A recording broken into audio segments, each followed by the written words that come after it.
училище няма как. Трябва да се учи, да има знания. И аз така като вас учих и тренирах. В разстояние на 20 години, може и повече. Кога започнахте? И започнах, честно да ви кажа, около 8 или 9 годишна възраст.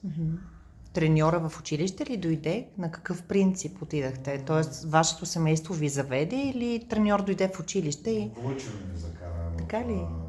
в залата, записаме, даже нямаше място да ме запишеш, много хора. Едва ме приеха, ме записаха и от следващия месец, за един месец, настояние само за 30 дена, имаше едно състезание.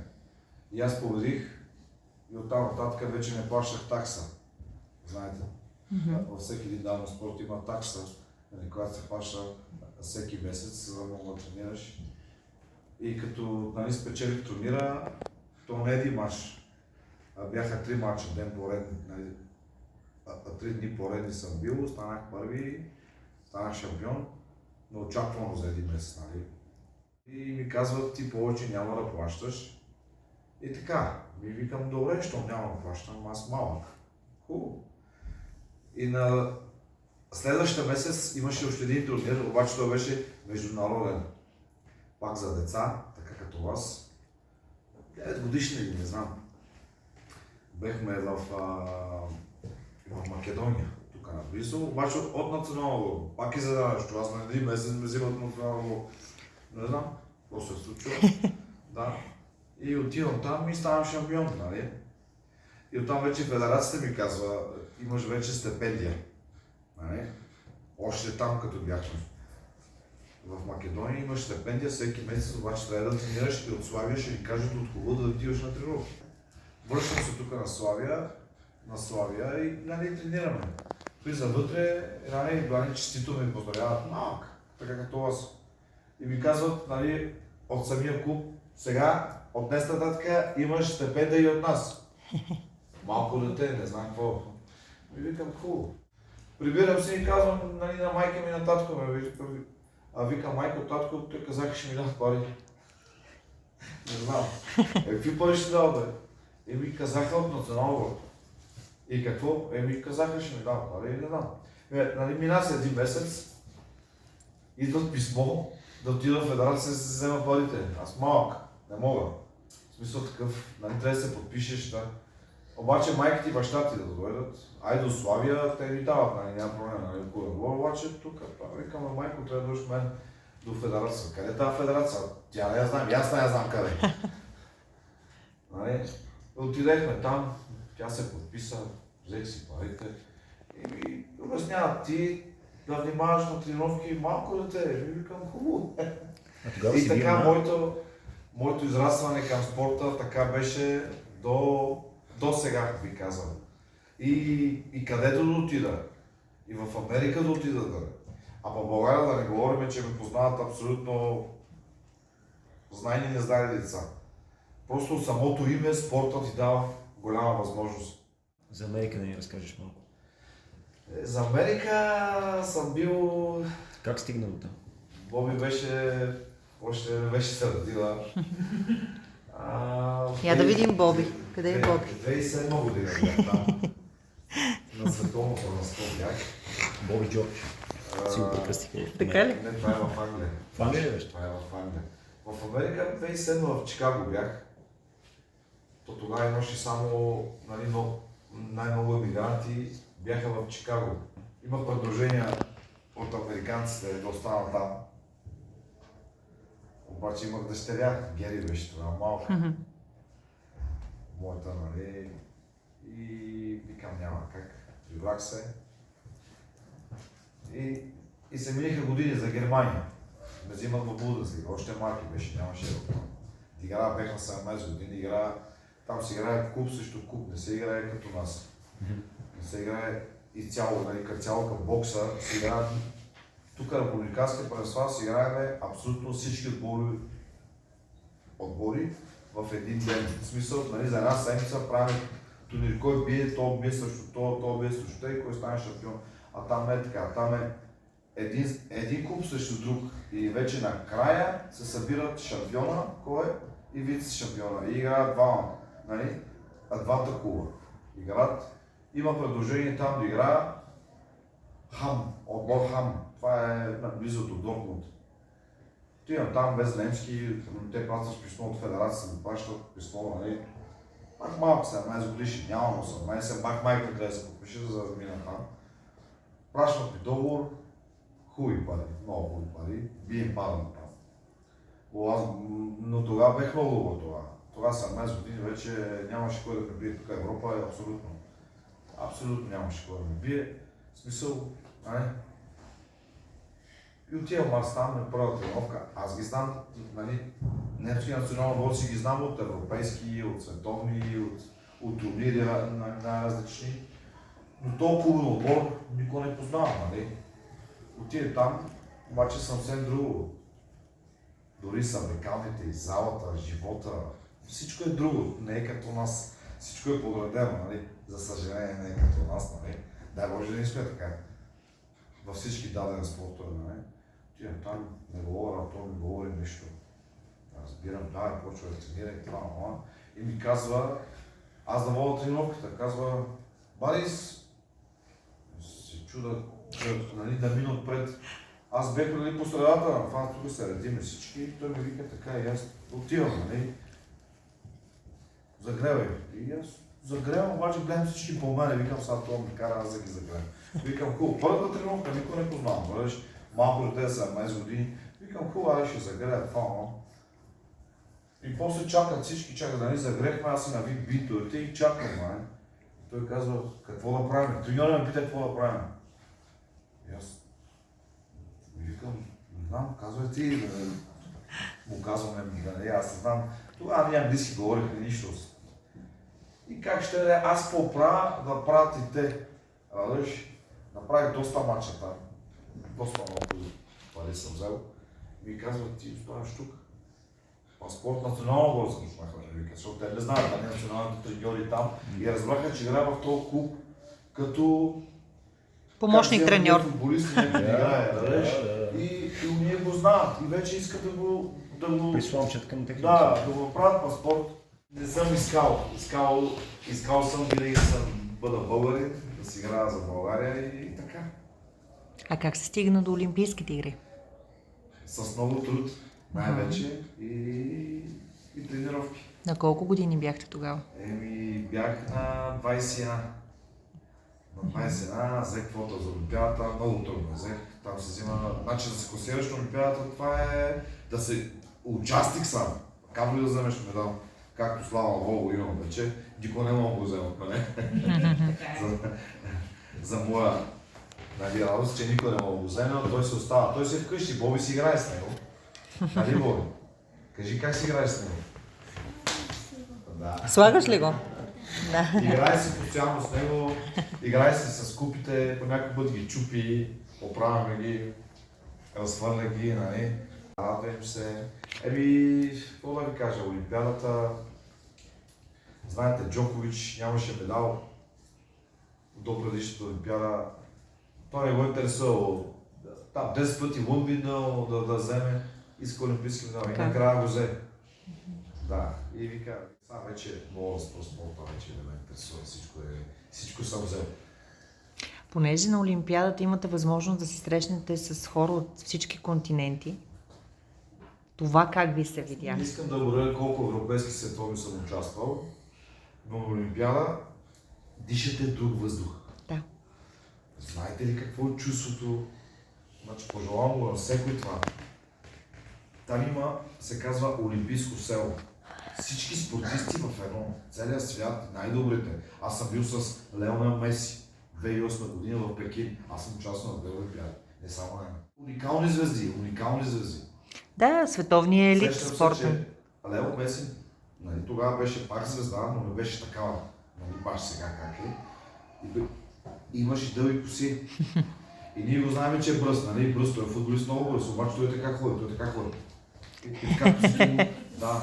И се сещам, аз и Кобрата бяхме, нали, на тази Олимпиада. И бехме, там има начин на Олимпийското село, най-различни ресторанти. Български ресторанти, италиански, френски, китайски, какъв искаш. И бяхме в един китайски ресторант. Значи, представете си, целият квартал да е олимпийско село.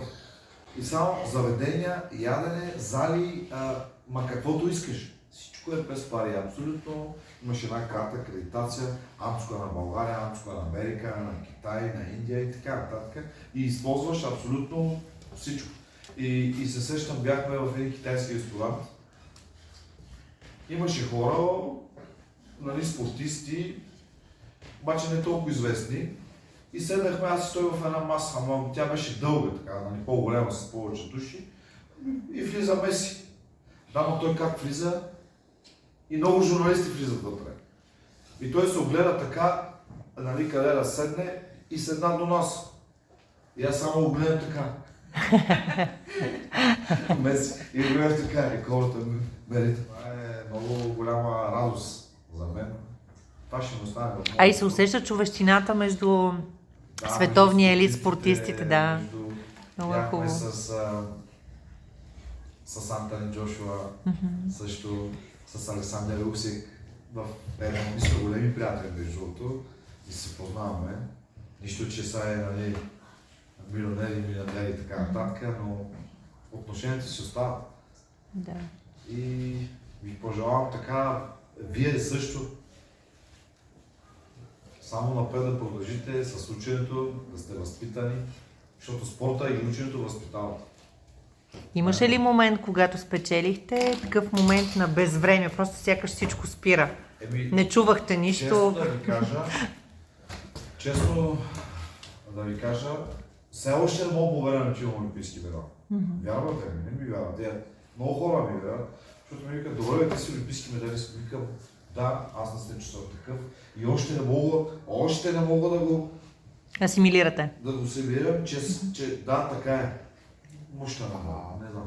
Аз искам да ни разкажете за най-сладката ви победа и ако може малко по-подробно, както и за някоя загуба също тежка, за което ви благодаря аз. Играя в Русия, нямах 18 годишен, играя за мъже вече и стигам до финал. Обаче играя с Александър Малетин. Вие мога да го видите, той е олимпийски, световен, европейски и така нататък. Аз играх тогава на 57 кг. Много слаб. Висок, слаб, търък. Играя с него, но аз знам с кой играя. И Ангелов на листаш треньора на Сърнова вика. Обаче аз до медала на 4 мача бия, ама категорично. Бия мъже, човек. Аз съм юноши, ама играя за мъже. И ми вика, какво ще правим? Ще играем. Викам, как няма играем? Ще играем. А вика, ти да го пиш то. Няма как ти да ката, защото той с домакин там, той е най-добрият. Най-добрият. Извинявайте, ако ви прекъсвам, той колко е по-голям от вас? Много по-голям. Повече от 10 години от мен. Добре, това беше важно. Повече от 10 години от мен и загубих. Това загубих. И ми беше много тежко. Мисля, че беше 2002 година. 2002 година се сещам, че беше в град Перм, Русия, Перм. А той дойде ли да ви каже нещо, тъй като сте много малък? Въобще има ли сте такива ситуации, в които... След този матч, вече, защото аз бях юноше, се качва на мъже, те не ме знаят, нали, юноши не ги знаят, данци мъжете, които са добрите. От тогава всички ме знаеха и всички ме поздравяваха. Това е смелост. Да, имаше турнири, доста големи турнири, къде всички кубинци, руснаци, всичките първите ръкавици отиват и играеха. Но аз имах примерно контузия и не участвам там. И след този матч, българите отиват, нашия отбор отива, обаче мен ме няма на кантара. И всички тренират. Where's the Boris? Where's the Boris? Питат за мен. Къде е Борис, пита? Да, къде е Борис, ще участва ли? И нашите треньори викат, няма участва, защото е контузен. И постоянно питаха за мен тогава, от този матч, защото те видяха, че това показва характер. Да. И така. А сладка победа? Давайте за победата, да. И сладка победа. Играх с един олимпийски шампион кубинец, Луно Мартинес, Фернандес. Те имат 4 имена. Те са малко... Кубинецът беше олимпийски, световен, на панамериканската и така нататък. Много здрав човек. Освен играеш не с един, с трима. И така го бих, какво правих, не знам. Не се сеща матча как свърши, да ви кажа. И то го бих в Чехия. В турнира Устен Лабен. Той е много як турнир, като нашия странжет. Да. Там го победих, бих го там награди, хералци. Много сладко беше, защото бия олимпийски шампион на тази категория. Искате ли И да само зададете ви кажа, въпроси? Че аз също съм учил на това училище като вас. Като влезех сега, така ми дойде отвътре, че и аз съм тичал тук като вас, така по класните стаи да уча, така нататък. А после се преместих в това училище, в смисъл, нали, като пораснах, да, отих спортно в ЦСК и там завърших, но, нали, все пак от тук съм тръгнал така като вас. Аз искам да попитам да ни разкажете за някой ваш треньор и какво ви даде и какви спомени имате от него вие допълнително. Да, моят треньор е... Йордан Стоянов. Да, Йордан Стоянов, той се казва, той има преко старото. Дава ти много така напъстия, разбираш. Защото един даден треньор трябва да напъства децата, защото ние бяхме деца, ние сме си деца. Там трябва да си малко да знаеш как да подхождаш, нали? Психолог. Психолог и така нататък. Той в Славия ли е бил В всъщност? Славия. Разбирам. После национална говоря за мен го взеха да бъде с мене. Вие сега ходите ли в Славия, в клуба? Сега съм треньор на Славия. Наистина ли? Треньор. Браво. Даже искам да се похваля нашите момчета тук, къде учат. Здравко е при вас? Здравко, не само здравко. Имаме и други момчета, къде са и те шампиони сега. Значи сега сме взели купата на България.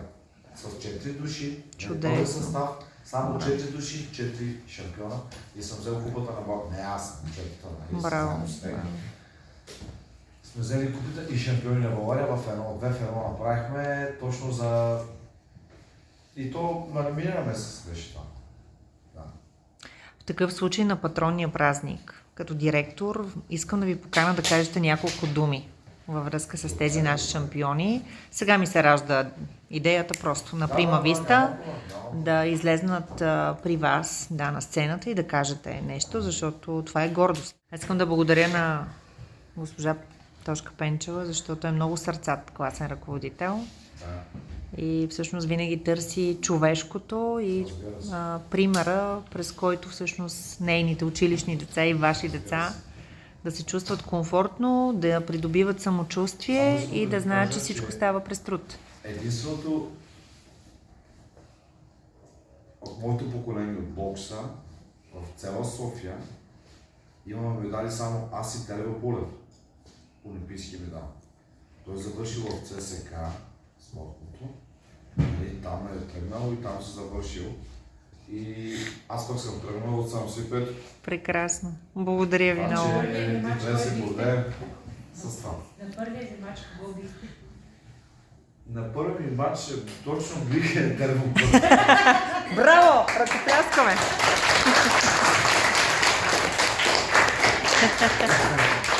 Много сте добре приятелство. До сега и винаги ще бъдат.